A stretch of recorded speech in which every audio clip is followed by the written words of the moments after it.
Pastora Carol, você, obviamente, junto com o pastor Léo, aconselham muitos casais, né? E, obviamente, que todos esses casais se amam ou dizem que se amam. Embora a gente estava vendo aqui, lendo um pouquinho sobre o amor, né?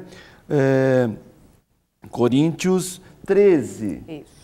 Deixa eu ver aqui aquele que eu estava lendo. Que o amor não se irrita, ele não suspeita mal, ele não folga com a injustiça, ele não se porta com indecência, não busca os seus interesses, não se irrita.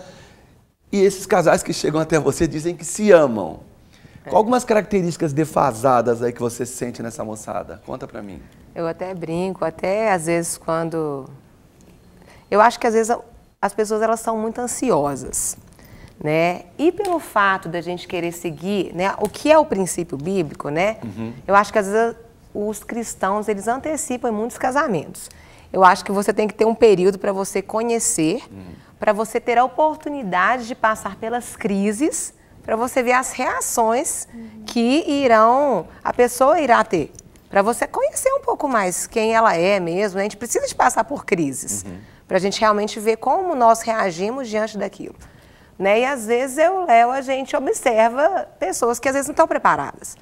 Mas também nós não podemos falar não case, né? Porque é uma opção, é uma escolha. Nós mostramos aquilo que está bom e o que não está. Agora, as decisões são pessoais e intransferíveis, né? Cada um toma a sua própria decisão. Mas a gente observa, às vezes, que a ansiedade leva as pessoas a anteciparem algumas coisas. E aí elas vão conhecer aquela parte do... conhece os 10%, vai conhecer os 90% depois que casa. Né? Porque ela imaginou, né, que seria daquele jeito, o homem ou a mulher seria daquele jeito, e aí vai caminhar e vai ver que... E normalmente o que bate é a comunicação, né? É uma das coisas onde é o que mais pega nos relacionamentos, né? A falta dela. O desenvolver, porque você desenvolve isso num relacionamento desde o namoro. Verdade. Né? Então a gente observa muito essa questão dessa ansiedade, às vezes impede as pessoas de se conhecerem mais e de se amadurecerem juntas para depois elas caminharem. E aí você identifica, por exemplo, pessoas que se ardem em ciúmes, que se portam diferente dessas qualidades do amor. Tem ardem em ciúmes, impaciência, não abrir mão, porque amor é sacrifício. Claro. Amar é sacrificar, abrir mão, né, da sua vontade, pela vontade do outro. É lógico que tudo dentro do equilíbrio da Bíblia. Né? Mas eu deixo de fazer isso por ele porque eu sei que ele gosta mais disso. E vice-versa. Né? O amor, ele é mão dupla. Ele não pode ser só num sentido.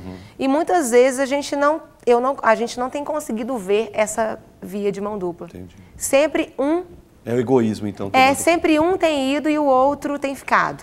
E assim, é muito mais fácil eu criticá-lo, eu falar dos defeitos dele, porque é muito mais fácil que ele mude do que eu mesmo mudar, né? Então, quando a gente assenta, a gente gosta de deixar cada um falar primeiro, para cada um a gente começar a detectar aonde que está aquele detalhe, mas eu vejo a falta de tempo também. As pessoas, elas não têm gastado tempo também uma com a outra. Mas acredito que o próprio aconselhamento já dá um suporte também, uma abertura de olhos, né? Com certeza. E se a pessoa estiver disposta àquilo, os relacionamentos, Deus transforma. Deus, né, opera ali e muda mesmo. Tem muitas histórias, né, de casais que brigavam, de bater um no outro mesmo. Uau. Deu e o Léo, a gente chegar lá de madrugada e a casa toda quebrada mesmo, literalmente. E passamos por um processo de libertação, de cura, de tudo, de psicólogo, psiquiatra, às vezes alguns remédios. E no final, hoje tem até filhos, e tão maravilhosos. Antes de ter filho, então, Deus restaurou um casamento. Deixa eu aproveitar essa oportunidade, Dalton, te fazer uma pergunta, até uma ilustração. Eu lembro minha filha mais nova tinha 12 anos. E eu saí, passei pela sala, fui ao banheiro, eu vi que ela fechou a janela do computador. Falei assim, coincidência. Saí do banheiro, voltei, fechou a janela do computador. Aí tem, né? Isso há alguns anos, alguns anos atrás. Esperei ela ir para a escola e entrei no computador e fui no Orkut dela. E tinha recadinhos de um rapaz, eu te amo, você é uma gata, você é linda. Aí eu entrei no Orkut dele e tinha alguns recados dela também. Eu gosto de você, você é lindo. Até que eu vi uma frase fatídica, né? Eu te amo. Aí quando ela chegou da escola, descobri que minha filha era um camaleão, mudou de cor várias vezes. Quando eu fiz a pergunta, quem é esse rapaz? É da igreja? Não. É da escola? Não. Vizinho? Não. Você conhece? Não. Como você diz que ama alguém que você nunca viu na vida? E hoje, Dalton, pelo menos da minha geração, as formas de se conhecer hoje são muito diferentes, né? A gente sabe de casais que se conheceram pela internet, pelo bate-papo, pelo Orkut, pelo Messenger, sei lá, pelas redes sociais. E às vezes a gente vê jovens que estão comprometidos e dizem que se amam e nunca se viram até então. Isso é possível? Na verdade, pode-se começar a conhecer por ali, mas tem que voltar para o mundo real. Agora, o que acontece muito, por exemplo, comum numa menina de 12 anos é a idealização, né?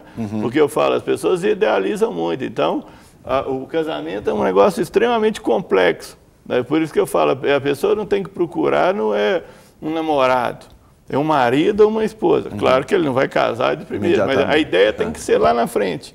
Porque o que vai acontecer? O casamento é muito mais complexo do que isso.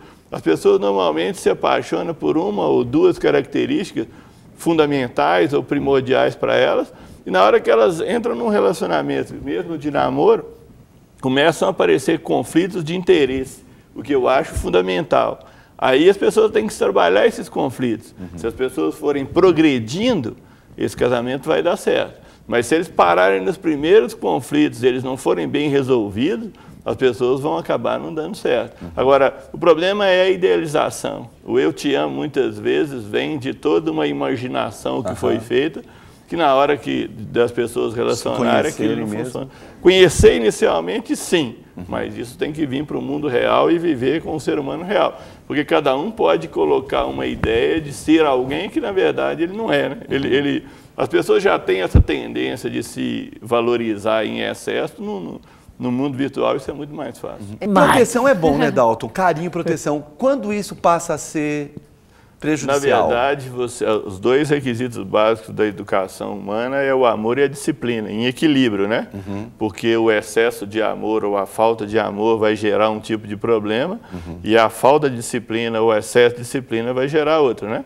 Uma criança super protegida, por exemplo, e que é pouco disciplinada, ela vai ficar imatura, insegura, porque, na verdade, o objetivo de se ter um filho é educá-lo para quando ele se tornar adulto, é um processo de independência que vai desde que nasce até que ele se torne adulto, para que ele seja responsável, trabalhador, equilibrado, lide com as coisas. Muitas vezes eu falo que tem pais e mães que superprotegem uma criança, que depois se torna um adulto aí de 30, 40 anos, eu falo que o pai e a mãe não podem nem morrer, porque se morrer, o que é que vai acontecer com esse filho? Então, na verdade, apesar de ter crescido fisicamente, e as pessoas hoje crescem muito, ele não cresceu emocionalmente, ele não amadureceu. Amadurecimento é um processo de limite. Eu falo, por exemplo, quando eu vejo um menino, uma criança mal educada, com 1 ou 2 anos de idade, eu estou falando 1, 2 anos de idade. Uau. Como é que uma criança mal educada com 1, 2 anos de idade? Você deixar ela fazer uma porção de coisa que ela não deveria e muitas vezes acha graça. Por que os pais não conseguem colocar um limite devido numa criança? Não pode mexer nisso, colocar horário de... Eu conheci uma mãe que ela dava mamar de 1 em 1 hora de noite. Meu Deus. Eu falei com ela, eu não sou mãe, não conheço essa história, mas para mim tem um negócio errado nisso. Então, quer dizer, pelo desejo de proteger a criança mamava de 1 em 1 hora. Na verdade, a mãe estava presa na criança. O vínculo emocional. Agora, a criança, ela não tem muito... O que é que um menino de 1 ano, 2 anos pode fazer com um adulto? Nada. É o adulto que lida com a criança. Você dá o limite para a criança ou a liberdade para a criança a partir de você.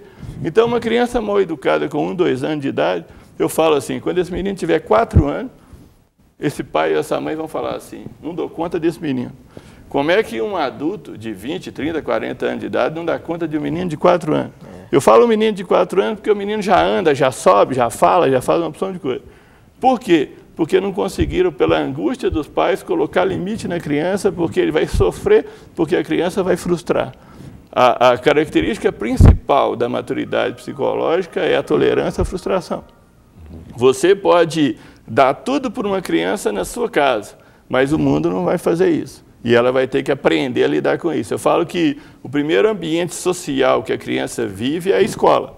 Ali você já vê como a criança já foi educada. Se ela sabe lidar com a autoridade, se ela sabe lidar com o tempo, se ela sabe lidar com as coisas, proporcionalmente à idade dela. Teve um dia que eu estava numa escola, uma criança veio e subiu no balcão. Ela veio e subiu no lugar, sentou no balcão, e a mãe estava esperando ver como é que a mãe ia repreender. A mãe virou para ela e falou assim, desce daí, meu filho. Aí eu falei, tá, até aí tá bom. Sabe o que ela justificou? Desce daí, meu filho, porque aqui não é lá em casa. Eu falei, não quero ir na casa dessa mulher. O menino deve subir em tudo quanto é lugar. Então, é o limite dessas coisas. Mas falando sobre essa questão de superproteção, Júlia, principalmente com criança, né, e tal, tem que se tomar muito cuidado, porque esse vínculo da mãe com a criança excessivo, vamos dizer assim, atrapalha no relacionamento como casal também, né? E eu sei que às vezes as pessoas podem pensar que é cedo para a gente pensar nisso, mas a gente já olha assim para a vida da Anabela e olha algumas fases da vida dela até lá na frente. Eu sei que hoje ela está com a gente aqui, está junto, mas ela não vai ficar para sempre dentro da nossa casa. A gente já sabe disso, que daqui a um tempão, né, ela vai se casar e vai partir. E aqui? E o casamento? Né? Em casa está liberado, a partir dos 40 já pode casar. E aqui o casamento? Então uma amiga nossa, Priscila, pastora Priscila e o pastor Richard, a gente anda muito junto. Ela disse que conheceu um casal, alguma coisa assim, que eles tiveram filhos e o filho cresceu e teve tudo, educaram a criança, mas a mãe com muito vínculo, eles viveram só em função da criança, que quando a criança se tornou um adulto, se casou e foi embora, eles olharam um para o outro, quem é você? Não se conheciam mais. Não se conheciam mais, por causa dessa questão da superproteção, desde bebê até o filho ir embora. Mas vamos aumentar a faixa etária do amor? Juninho tem uma pergunta boa aí para o doutor Dalton. Vamos lá, Juninho. Tem uma pergunta boa. Doutor, como identificar se uma pessoa me ama? E eu vou até acrescentar um pouquinho. Como eu tenho certeza se eu realmente amo alguém? Não estou confundindo esse sentimento com algum outro. Na verdade, Dalton, desculpa te interromper, mas essa pergunta, acho que ele está amando. É verdade. Com cara. Vai voltar para São Paulo assim, opa, já sei. Até a fala, até a voz, tá? Completa. A questão é o seguinte, na verdade, como o amor busca o interesse do outro, não busca o próprio interesse, uma questão primordial é que a pessoa, ela gosta de você, ela valoriza essa pessoa, como a Ana Carolina colocou muito bem. O interesse seu, ela vai pensar em você, porque, na verdade, as pessoas tendem a ser, quanto mais imatura é uma pessoa, mais egocêntrica ela é. Como uma criança pequena, ela é egocêntrica. Quando a pessoa vai amadurecendo emocionalmente, ela tem que considerar o seu e o do outro. Então, amar é uma coisa, é uma via de mão dupla, mas ela tem que considerar o seu e o do outro. Quando a irmã dela quer preocupar com a roupa da menina, por exemplo, o que a menina gosta? Quer dizer, o que a menina gosta e o que pode. Se a menina pode usar aquela blusa que ela quer e está adequada, a mãe deixa. Então, assim, com o casal, com as pessoas adultas, é a mesma coisa. O amor é uma troca onde as pessoas se preocupam com elas próprias e com o outro. Ela quer entender o que o outro quer e o que eu posso fazer com isso, né? Por isso que eu falo que o casamento é muito complexo, tem condição econômica, tem opção de coisa, mas ela valoriza a pessoa. Porque para muitas pessoas, como vocês colocaram, o outro não é uma pessoa, ele é um objeto, eu amo o outro na medida em que ele me complementa. Então eu não amo o outro como uma pessoa, eu amo o outro na medida em que ele vive para mim. Isso não é amor, isso é narcisismo, isso é egoísmo. Na verdade, eu não amo o outro enquanto uma pessoa. Eu não preocupo com ele enquanto uma pessoa. Eu preocupo com o que ele faz comigo. Portanto, amar alguém é preocupar com o interesse dela, além do seu, claro, que aí entra o lado de amar mais o outro, mas é uma coisa saudável entre o outro e o seu, e vice-versa.